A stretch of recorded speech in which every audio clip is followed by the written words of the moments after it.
E aí, meus amigos, boa noite, que a graça e a paz do Criador esteja com cada um de vocês aí, tudo bem? Sejam muito bem-vindos aqui nessa continuação sobre as 7 igrejas da Ásia Menor e como sempre é uma honra, é um prazer, é um privilégio muito grande a gente poder compartilhar um pouco sobre história, sobre o que as Escrituras Sagradas têm para nos ensinar e hoje eu quero falar aqui sobre a igreja de Filadélfia. Beleza? Muito bom estar com todos vocês aqui, né? Meus irmãos, vocês ainda que não inscrito aí no meu canal no YouTube, se inscreva no meu canal no YouTube, já estamos chegando a quase 150 pessoas, hein? Ó, falta 3 pessoas para a gente chegar a 150. Eu costumo dizer que é uma igreja virtual que nós já estamos aqui, beleza, meus irmãos? Ó, compartilha esse vídeo aí para os seus amigos, para a gente adquirir conhecimento bíblico e histórico, beleza? Olha, como sempre eu falo, eu não estou aqui para falar sobre paca de igreja, mas eu estou para falar aqui de história, para deixar um pouco mais, você conhecendo um pouco mais das escrituras, né? Você que tem me acompanhado nos vídeos aí, eu fico muito feliz. Hoje estamos chegando aí na 6ª igreja, na igreja de Filadélfia, e eu convido você a participar comigo aqui, a gente está junto adquirindo conhecimento. Beleza, pessoal? Tamo junto? Posso contar com vocês? Louvado seja Deus pela vida de vocês. E já antes, né, eu quero que você pegue as Escrituras Sagradas. Se você não está com a Bíblia, de repente você está no serviço, você está aí assistindo em algum outro local, acompanhe comigo no que eu vou estar falando sobre as Escrituras. Beleza? Hoje sobre a igreja da Ásia, sobre a igreja de Filadélfia. Vamos lá, irmãos. Livro de Apocalipse, capítulo 3, do versículo 7 ao versículo 13. Beleza? Ele diz assim: ao anjo da igreja que está onde? Em Filadélfia escreve: isto diz o que é santo e o verdadeiro, o que tem a chave de Davi, o que abre e ninguém fecha, e o que fecha e ninguém abre. Conheço as tuas obras, eis que diante de ti pus uma porta aberta, e ninguém pode fechar, tendo pouca força. Guardastes a minha palavra e não negastes o quê? O meu nome. Versículo 9: eis que eu farei aos da sinagoga de Satanás, aos que se dizem judeus, mas não são, mas os caras mentem. Eis que farei os que venham e adorem prostrado aos teus pés, e saiba que eu te amo. Versículo 10: como guardaste as palavras da minha paciência, eu também guardarei da hora da tentação que há de vir sobre todo o mundo, para tentar os que habitam na terra. Eis que venho sem demora, guarda o que tens, para que ninguém roube o que? A tua coroa. Ao que vencer, farei coluna no templo do meu Deus, e dele nunca sairá, e escreverei sobre ele o nome de quem? Do meu Deus, o nome da cidade do meu Deus, a nova Jerusalém que desce do céu do meu Deus, e também meu novo nome. Quem tem ouvidos para ouvir, ouça o que o Espírito diz às igrejas. Beleza, meus irmãos? Vamos lá, olha o versículo 7. Ele fala que o que tem a chave de Davi, o que abre e ninguém fecha, e o que fecha ninguém abre. Você pode ver isso daí também depois, meus irmãos, lá em Isaías capítulo 22, versículo 22, vai estar falando sobre isso daí também. Lá no versículo 8 fala que vai colocar, conheço as tuas obras e coloco uma porta diante de ti. Se você fazer um paralelismo com o Apocalipse mesmo, aí no capítulo 3, verso de número 20, fala que eis que estou à porta e bato. Beleza, meus irmãos? E o que eu acho legal também para a gente entrar no contexto, que eu não posso deixar de falar para vocês, no versículo 12, aqui Jesus ele fala que ele tem um Deus, que esse Deus também é o Pai dele. Beleza? Mas vamos falar um pouquinho sobre o significado da palavra Filadélfia, ou da igreja de Filadélfia. Primeiro, muito bom estar com você, pastor Fernando, meu irmão aí. Deus abençoe a sua vida. Vamos adentrar dentro da historicidade aqui.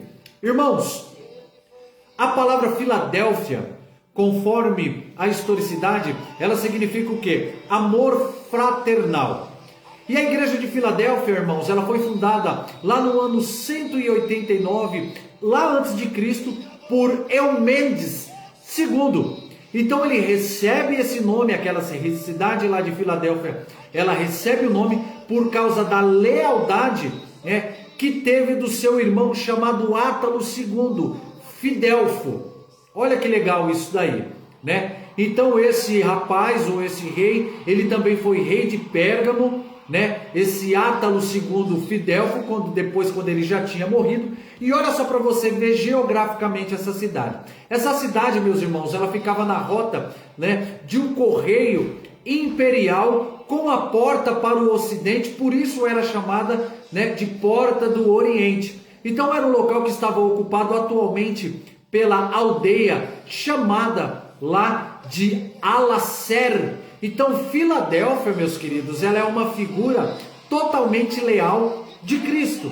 Então, por causa dessa lealdade que tinham também esses dois irmãos lá naquela época, chamado Átalo e Eumendes, depois você pode pesquisar isso daí. Então ela estava totalmente situada, né, numa geografia, né, muito fértil lá naquela época. Então era uma cidade muito próspera, era uma cidade onde a rota comercial era muito influente. Então ela era totalmente uma cidade rica, né? E essa porta era dada lá tanto para cristãos como para pessoas que vinham lá, né, passar naquele local da cidade de Filadélfia. Todo mundo, né, gostaria de morar naquela cidade lá de Filadélfia. Então, quando nós pegamos a carta à igreja de Filadélfia, irmãos, entre essas 7 cartas que eu falei para vocês aqui, a carta das igrejas lá no Apocalipse, nós encontramos 2 cartas que não contêm muitas críticas, ou quase nenhuma crítica. Uma delas é a carta à cidade de Esmirna, que tem aí um vídeo meu anterior, que foi uma congregação totalmente pobre, que enfrentava perseguição na sua época. Se você comparar um vídeo meu antigo, você vai ver lá. Então a carta à igreja de Filadélfia, que também era uma congregação totalmente fraca, era uma congregação limitada, mas ela tinha total dependência ali de Deus. Então os homens, né, eles tendem a medir ali a força e a qualidade que temos, muitas das vezes no tamanho da sua igreja, no poder da sua riqueza. Então Jesus, o que ele faz, meus amigos Fernando, né? Ele vê a igreja não da forma que eu e você ou que nós vemos. Ele vê de uma forma totalmente diferente, louvado seja Deus por isso. Então, independente do sucesso que temos aqui nesse mundo, o qual nós medimos a igreja, quanto maior ela é, mais glamour ou mais luxo ela tem, Deus se está presente lá. Não que nas pequenas que não tenham toda essa riqueza, essa grandeza, mas Deus ali se faz. Então Jesus olha para o caráter totalmente da igreja lá do povo de Filadélfia e vê o coração de cada discípulo que enfrentava ou que frequentava aquela igreja. Entendeu, meus irmãos? Por isso que ele fala, logo no capítulo 1, ele fala ali, a igreja de Filadélfia. Se você pegar o versículo 7, né, ele fala assim, a igreja de Filadélfia. Então as únicas referências bíblicas às igrejas de Filadélfia, meus amados, se encontra aqui no livro de Apocalipse, tanto do capítulo 1, do versículo 11, tá? Do capítulo, desse que nós estamos lendo, capítulo 3, versículo 7. Então a cidade de Filadélfia, ela gozava de uma localização totalmente estratégica lá, de acesso entre outros países antigos lá, como a Frígia, como a Lídia, como outro Mícia. Então ela foi fundada pelo rei Pérgamo Átalo cerca de 140 anos antes de Cristo. Então, irmãos, ela foi conhecida pelo quê? Ela foi conhecida pela sua lealdade, né? Que deu nome a essa igreja chamada Filadélfia, que significa o quê? Amor fraternal. Então, todas as vezes que você escutar a palavra ou a igreja de Filadélfia, ela quer dizer o quê? Amor fraternal. Então, irmãos, olha que interessante. Essa região, ela produzia uvas, era especialista na área da vinícola, na área de uvas. Então o povo, especialmente lá naquela época, eles deixavam muito de honrar ao Deus Criador, a Jesus ali, o Messias, e honravam quem? Aqueles panteão que vinha lá dos gregos, como um imperador chamado Dionísio, que era um deus grego, né? Um deus considerado um deus do vinho. Então naquela época lá, meus irmãos, não é diferente da época de hoje. Várias adorações a imperadores eram realizadas lá naquele momento. Então, como era numa região que produzia muito suco de uva ou muito vinho fermentado, eles não davam a glória para quem era de direito ter toda a glória. Eles colocavam Dionísio como o deus da fertilidade, o deus ali que trazia todas aquelas plantações de uva lá, né? E a cidade, irmãos, ela servia como base para a divulgação de que nós chamamos na teologia de helenismo. Então tinha várias regiões que eu falei para vocês que tinham vários tipos de cultura naquela época. Tinha muitas culturas lá, vinda dos gregos, vinda do Dionísio, vinha da deusa Artemis, enfim. Então ela ficava ali localizada no vale de caminho entre Pérgamo e Laodiceia. Tá entendendo? Então o sincretismo religioso, o helenismo, ele crescia de uma forma sobrenatural. Então você faz uma pergunta para mim, você fala para mim, pô pastor, mas o que seria helenismo? Então o helenismo, irmão, ele foi um período da história lá da antiguidade clássica, depois você pode pesquisar aí, marcado pelo quê? Por um declínio muito grande, uma decadência muito grande lá no mundo grego antigo, e começou ali todo o processo de expansionismo lá territorial pelo Império Macedônio. O que eles fazem? Eles começam a quê? A se fortalecer com todas aquelas conquistas militares, que começou a fazer o quê? Disseminar todos os traços de toda a cultura grega para os povos que foram conquistados. Então pensa comigo, todas as vezes que os gregos, né, ou algum estado ali ganhava uma batalha, automaticamente não iam só eles, iam todas as suas culturas, entravam dentro daquela cidade lá, e o helenismo começou a crescer de uma forma sobrenatural. Então quando nós pegamos a igreja de Filadélfia, irmãos, ela passa por um momento muito difícil. Vocês estão me entendendo?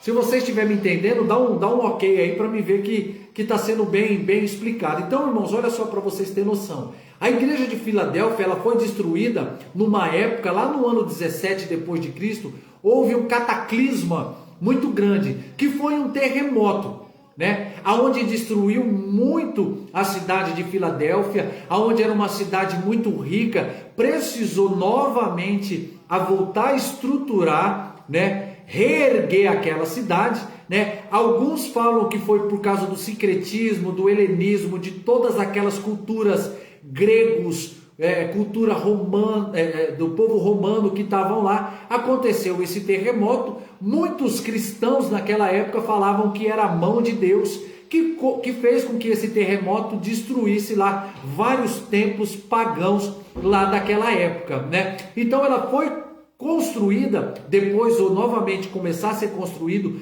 por um cara chamado Tibério. Então, em alguns momentos da história, a cidade recebeu nomes mostrando uma relação totalmente especial com o governo romano. Então, olha só, irmãos, depois que ela começa a ser reconstruída, ela foi chamada brevemente de Neo-Cesareia. Então, o nome Filadélfia chegou a um certo momento que ele não era mais o nome de Filadélfia. Começaram a querer colocar outros nomes, como Neo-Cesareia, durante o reinado de quem?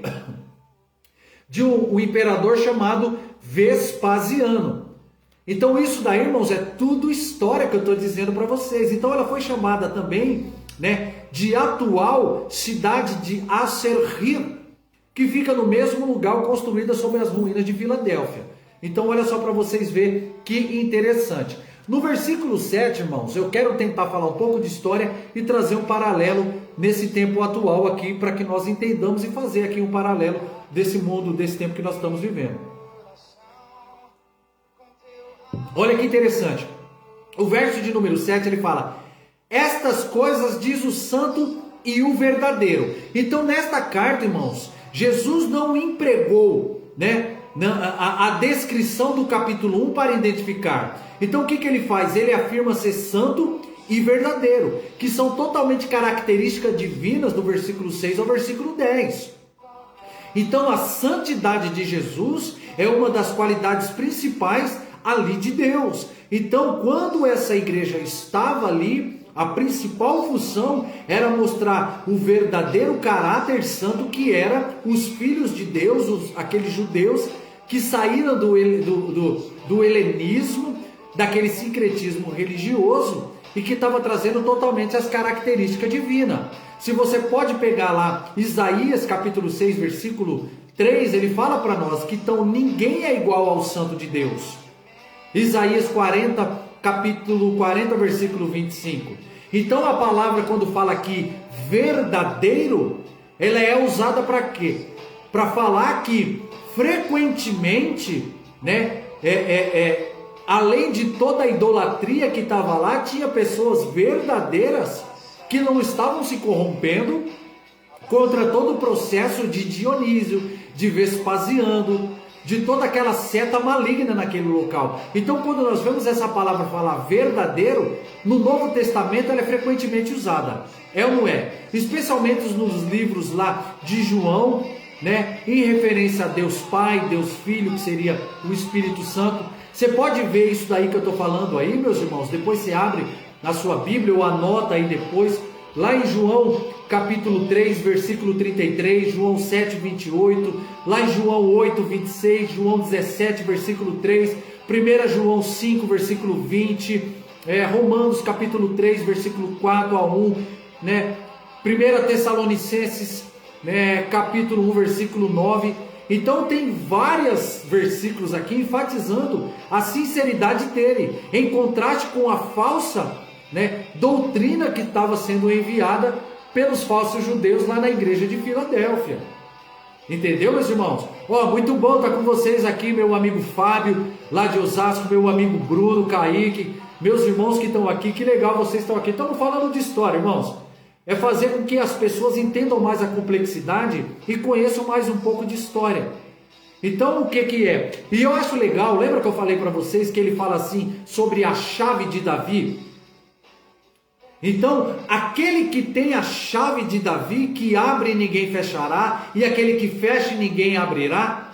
Então, esta linguagem, irmãos, ela não vem de agora no livro de Apocalipse, quando ele fala dessa chave. Mas se você pegar a sua Bíblia depois e você ver lá em Isaías, capítulo 22, do versículo 20 ao 24, né, aonde tem toda a autoridade de Jerusalém sobre Judá, transferida lá ao rei Eliaquim.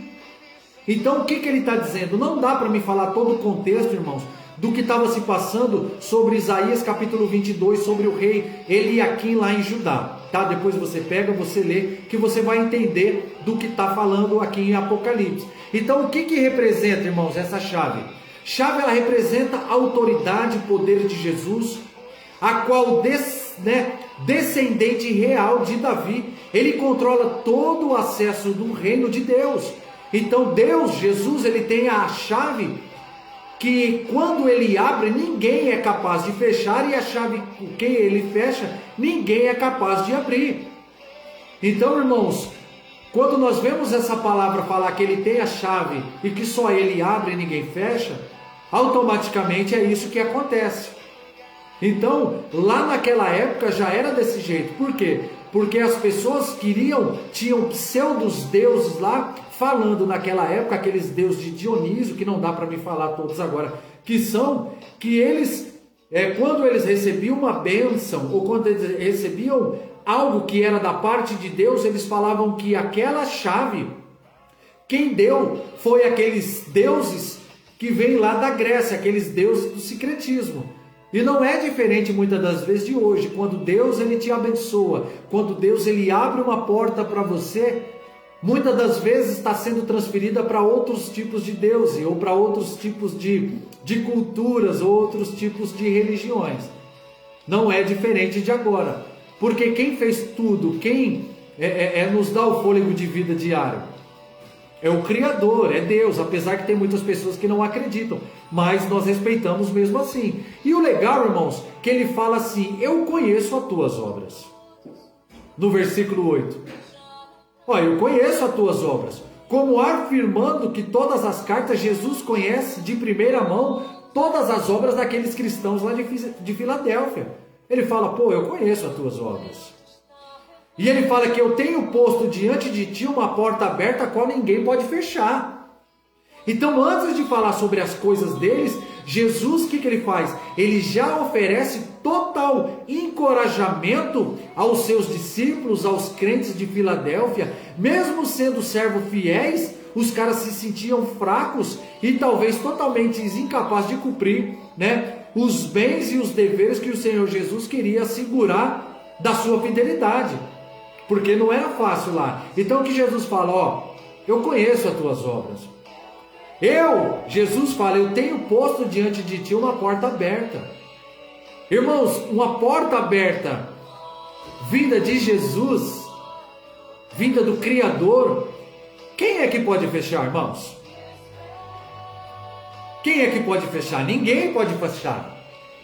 É impossível de ser fechado. Então, portas abertas, ela representava o acesso de oportunidade que Deus, que Jesus estava dando pela fé, daqueles irmãos que estavam vivendo o Evangelho, que estavam oferecendo a sua vida, não a sua vida natural, mas a sua vida também espiritual de toda a sua casa, que era total livre acesso de comunhão com Ele. Não precisava de penitência, não precisava de andar com trevo de 4 folhas, não precisava de andar com pé de coelho na carteira para que desse sorte. Entendeu? Era livre acesso. As portas abertas estavam representando isso daí. Se você pegar lá em Atos capítulo 14, versículo 7, dá uma olhadinha lá depois, irmãos. Então, o que Jesus estavam falando lá? Falando, gente, a questão é o seguinte: quem está abrindo essa porta não é Dionísio, não é aquela cultura grega. Quem está abrindo essa porta para vocês é o meu Pai que está. Lembra que eu li ali que ele falou que ele tinha um Deus que nós vamos chegar lá. Então, portas abertas, irmãos, era o trabalho de todos os servos que estavam divulgando a palavra dele. Então, se você pegar assim, quando ele estava falando para aquele contexto, eu estou abrindo portas para vocês, era a porta literalmente para poder propagar o Evangelho adiante, para que divulgasse a palavra. Então, portas representa acessos. Você só está escutando essa live porque você tem aberto uma porta, mas não a porta da tua casa. Você está escutando essa live porque você está abrindo a porta do quê? Do seu coração. Para que não eu entre, mas porque literalmente o Espírito do Criador tem acesso na sua vida para você possa entender melhor. Então, portas, irmãos, ela representa acessos, mas não tem como você abrir porta sem chave. Porque você tem a porta, para você abrir ela você tem que ter chave. Então hoje, meus queridos, nós temos que o quê? Que divulgar a palavra de Deus. Entendeu? Se você pegar o livro de 1 Coríntios, no capítulo 16, versículo 9, 2 Coríntios, capítulo 2, versículo 12, se você pegar o livro de Colossenses, capítulo 4, versículo 3, dá uma olhadinha depois do que fala. Então aqui, nesse contexto, ele não fala especialmente da natureza das oportunidades que foi dada aos discípulos lá em Filadélfia, mas ele está garantindo as portas que ficariam abertas. Porta com Jesus, irmãos, não se fecha. Porta com Cristo, elas se abrem. Por mais que quem tem a chave principal são Ele, as portas que se fecham é porque uma porta nova vai se abrir, irmãos. Porque portas, ela significa acessos. E você acha que Jesus ele não quer que você tenha acesso a Ele? Você acha que o Criador não quer que a sua família tenha acesso a Ele? Será que o Criador não quer que os seus netos, que você que está escutando essa live não tenha acesso direto a Ele? Mas uma coisa eu te digo, o inimigo de nossas almas, ele é especialista em querer fechar as nossas portas, ou querer colocar cimento, para que nós não vemos aonde fica a porta. Ou eu vou mais, querer colocar nós na escuridão, para que nós não enxergamos a porta. Por que tem muitas portas que Jesus ele quer nos dar, mas muitas das vezes a escuridão é tão grande que nós não conseguimos chegar até essa porta? Mas hoje nós estamos entendendo aqui, irmãos. Então, quando Deus ele abre a porta, a oportunidade que Ele dá para nós, a gente tem que fazer o quê? Aproveitar ou jogar fora? O que vocês acham? O que vocês acham, irmãos? A oportunidade que Deus dá. Nós temos que fazer o quê? Claro que você é uma pessoa inteligente, aproveitar. E a Bíblia é tão linda nisso daí, que ela fala lá em Tiago, no capítulo 4, versículo número 17, irmãos. São oportunidades. Bem, pastor Fernando, é isso aí, nós temos que aproveitar.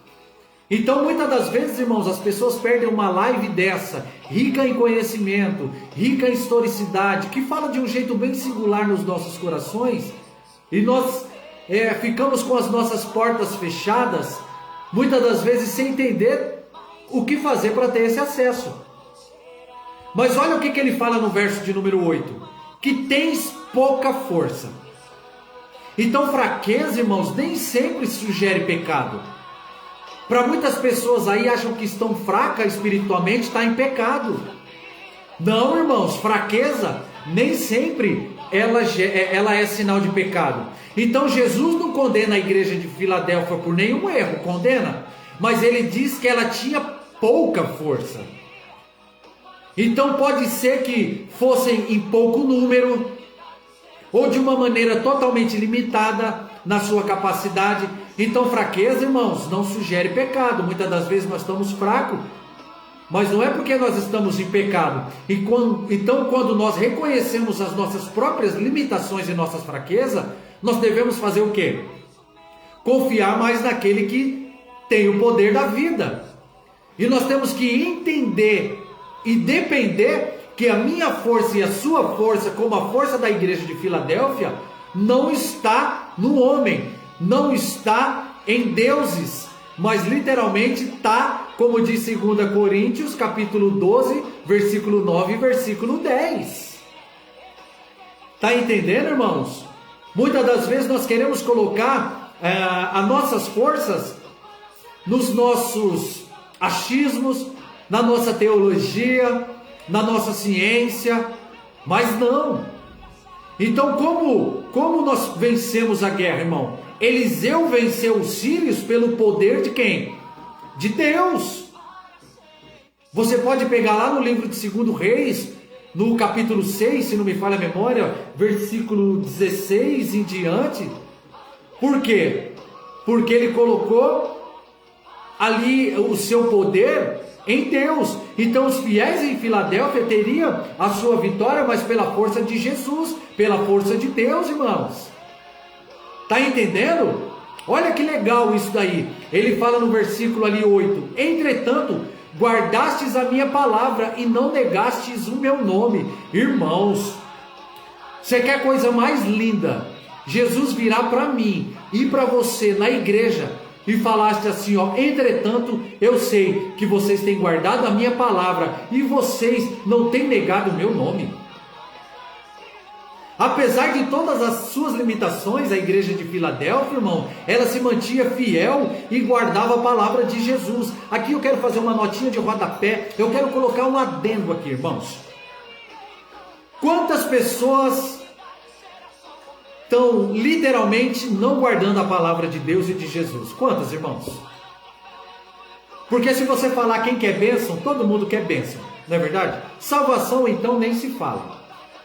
Mas sabe por que muitas das vezes nós não conquistamos? Porque nós não mantemos fiel a palavra e nós não guardamos a palavra de Deus. O inimigo ele é estrategista, irmão, de da gente fazer com que nós não guardamos a palavra de Deus. Aí nós colocamos os nossos pensamentos em outros tipos de limitações. Então, primeira coisa que eu vejo aqui, irmãos, quando fala de não negar a palavra de Deus, de guardar a palavra. Primeira coisa, Jesus, ele veio ao mundo e revelou a sua palavra, que ele, nos últimos dias, ele vai nos julgar. Lá no livro de João, capítulo 12, do versículo 48 em diante, ele fala isso daí. Tá entendendo, irmãos? Olha como que é forte.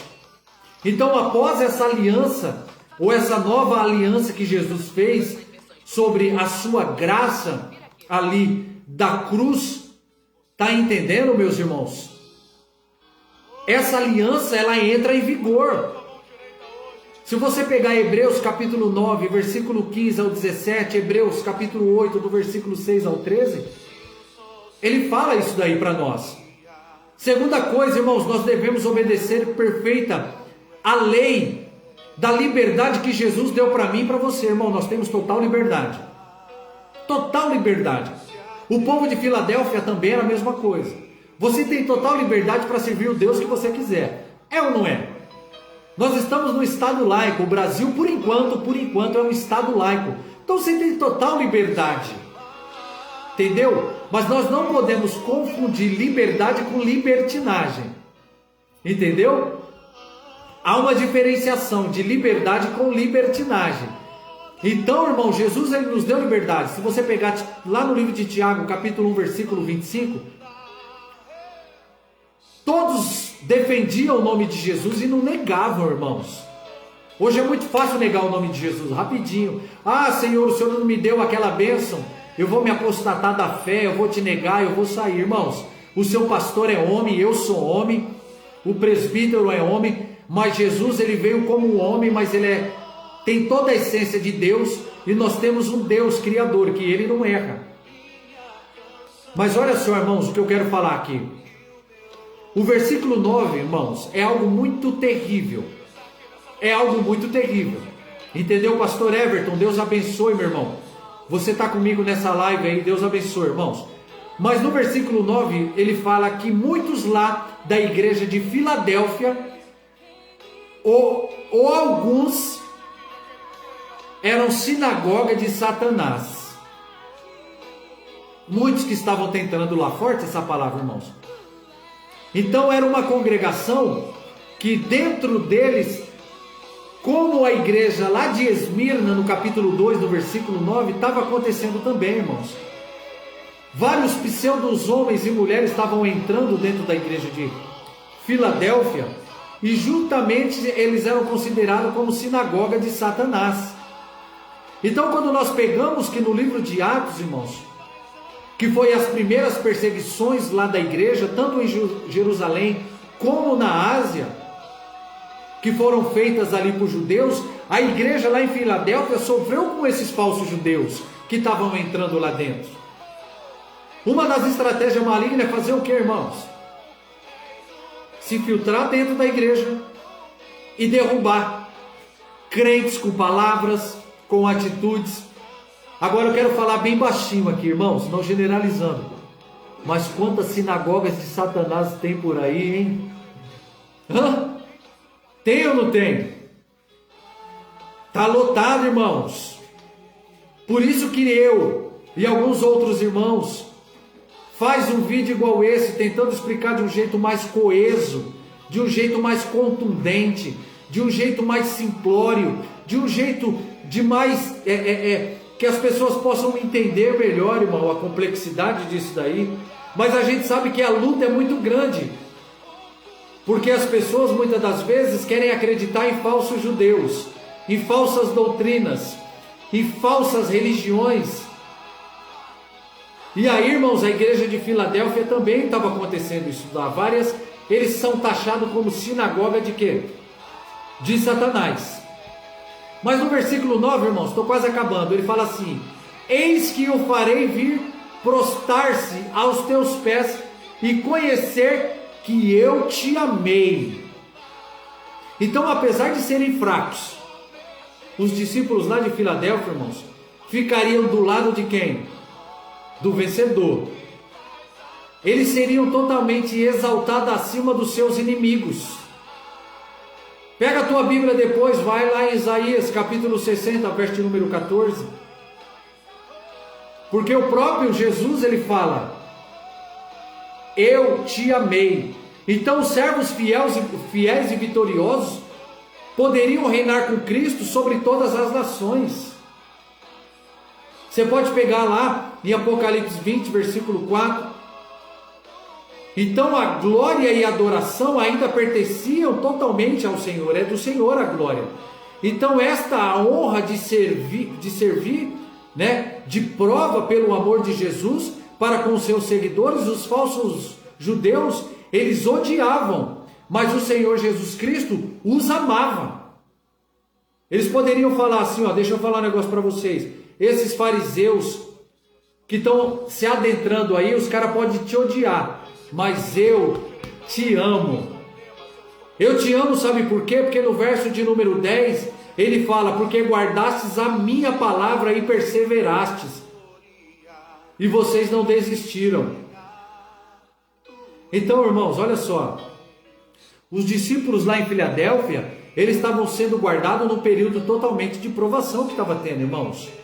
Que afligiria não só aquela igreja, mas afligiria o mundo. Vocês estão entendendo?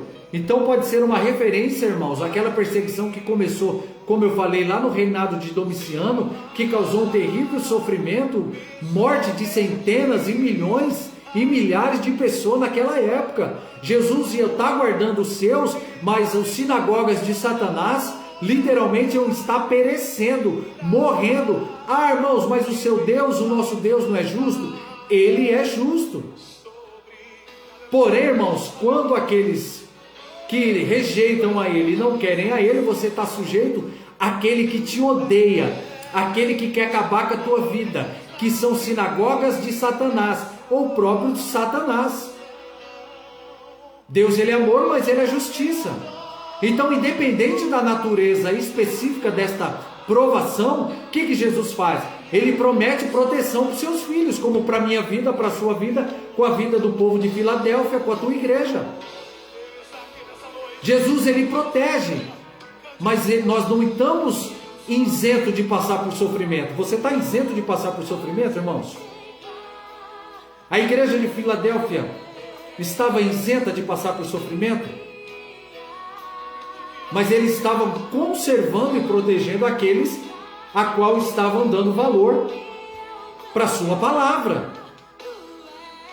Porque no verso de número 11 ele fala: olha, eu estou vindo sem demora, hein? Não vou demorar não, eu estou vindo, eu estou vendo o que está acontecendo. Então a vida de Jesus, ele traria um alívio muito grande para os servos que estavam sofrendo pelo nome dele. Então o castigo terrível para aqueles perseguidores imundos iriam vir. Então para a maioria de Sardes seria um dia de angústia. Lá em Sardes, no capítulo 3, versículo 3, olha só. Então para os cristãos de Filadélfia seria um dia de alívio. Os caras iam estar com alívio, irmãos. E aqui para me encerrar, no verso número 11, irmãos, ele fala assim: conserva o que você tem, guarda, para que ninguém tome a tua coroa. Irmãos, esse versículo é de extrema importância. Depois de tudo que Jesus fez e que ele prometeu, os cristãos em Filadélfia ainda teriam que fazer a sua parte. Ainda enfrentaria totalmente as tentações e estavam correndo o risco de perder tudo aquilo que vinha alcançado. Mesmo os servos mais fiéis precisavam do quê? De vigiar e permanecer fiéis até o fim. Porque Jesus estava falando para eles: ó, gente, eu estou vendo o que está acontecendo, eu vou vir sem demora, só que guarda a tua coroa, para que ninguém venha e tome a tua coroa. Guarda. Então isso também era um risco, irmãos, que estava acontecendo. Ó, você está aqui, mas vocês correm risco de perder a sua coroa. O que Jesus está falando aqui, irmãos? Ô, irmãos, guarda aquilo que está sendo ministrado no teu coração. Ó, guarda a palavra, irmãos, que através dessa live Jesus está falando: guarda, porque o inimigo vai querer tomar tua coroa. Beleza, João? Deus abençoe sua vida, meu parceiro. Regilane, a sua esposa, que Deus continue abençoando a vida de vocês. Então, uma das estratégias malignas, meus irmãos, é fazer com que o diabo roube a nossa coroa. Se o diabo rouba a tua coroa, a probabilidade de você morrer sem salvação é muito grande. Tá entendendo, irmãos? Quantas pessoas o diabo tem roubado a sua coroa? É um risco que nós corremos todos os dias. Mas o legal, irmão, é que quando nós pegamos aquela coroa, que nós damos valor, como nós guardamos ela no nosso coração, ele fala no verso de número 12: ao que guardar a minha coroa, eu farei vencedor na coluna do santuário do meu Deus. Coluna lá em Filadélfia, irmãos, por mais que caiu aquele terremoto que eu falei para vocês, aonde destruiu tudo, mas o alicerce principal, que era Cristo, que era Deus, estava ali. Tá entendendo, irmãos? Então, essas pedras não são essas pedras que nós vemos, mas são colunas vivas e firmes. Como Jesus, ele não fala só dos líderes lá na igreja, mas ele fala de todos os vencedores. Então, irmãos, toma cuidado com a tua coroa. Guarda a tua coroa, para que o inimigo não venha roubá-la. E o detalhe que ele fala: quem tem ouvidos, ouça o que o Espírito diz às igrejas. Quem tem ouvidos, ouça, irmão, o que o Espírito Santo está falando nessa noite no seu coração. E eu não estou falando papo de religião. Entendeu? Ah, irmãos, eu não estou falando da igreja A, da igreja B. Eu estou falando de algo que mudou a minha vida, que pode mudar a sua vida. Irmão, eu sei que você tem sonhos e projetos. Entendeu, irmãos? Todos nós temos sonhos e projetos. Então, irmãos, do jeito que Deus restaurou a minha vida, a sua vida pode fazer também. Mas você tem que dar ouvido, beleza? Ter ouvido, porque a promessa está debaixo da sua vida. Beleza, meus irmãos? Essa foi um pouco sobre a igreja de Filadélfia, fazendo o paralelismo aqui para nós. Eu sei que você tem sonhos, tem projetos de vida. Foi uma igreja que literalmente passou por problemas, dificuldades, mas era uma igreja que permaneceu fiel. Então, que você possa também permanecer fiel, que o Espírito Santo possa te abençoar, derramar graça na tua vida. Irmãos, tem muitas pessoas aqui no Facebook, no Instagram, no meu canal mesmo do YouTube, estamos chegando a quase 150 pessoas. Muitas pessoas assistem, mas não compartilha, não deixa seu like lá. Irmão, estamos chegando a quase 150, divulga esse vídeo aí. Eu não estou procurando quantidade de pessoas, mas qualidade, porque é uma maneira de você evangelizar também. Beleza, meus irmãos? Isso foi um pouquinho sobre a igreja de Filadélfia. Depois vamos falar sobre a última igreja, e que o Espírito Santo possa continuar te abençoando, derramando graça, derramando virtude na tua vida, derramando unção, e que ele possa falar no seu coração do jeito que tem falado. Irmãos, para acabar, não deixe que o diabo roube a tua coroa. Não deixe que o diabo roube teus sonhos, os seus planos, os seus projetos de vida, porque tudo nessa terra aqui é passageiro. A melhor coisa vai ser morar na Jerusalém celestial, que desce do céu, a nova Jerusalém de Apocalipse 17. Lá não vai ter choro, não vai ter falsidade, não vai ter guerra, não vai ter mentira, mas só vivemos no mundo de paz. Beleza, irmãos? Grande beijo. Que assim o Espírito Santo continue te abençoando grandemente nessa terra. Deus abençoe e até a próxima.